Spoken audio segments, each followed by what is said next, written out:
Kerajaan Persekutuan akan mempertimbangkan cadangan yang dikemukakan oleh Sultan Kedah, Sultan Salahuddin Sultan Badlishah untuk mengembalikan status bebas cukai di Langkawi sebagai langkah untuk merancakkan semula sektor pelancongan di pulau tersebut.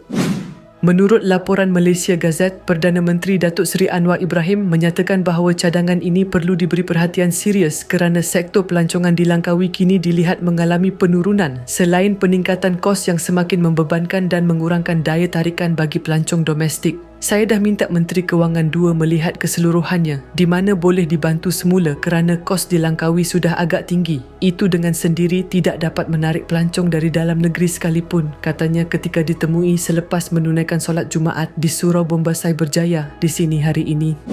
Beliau juga menambah bahawa isu ini sebenarnya telah dibincangkan sebelum ini, namun memerlukan pertimbangan yang lebih teliti kerana terdapat pelbagai faktor lain yang perlu diambil kira oleh pihak kerajaan.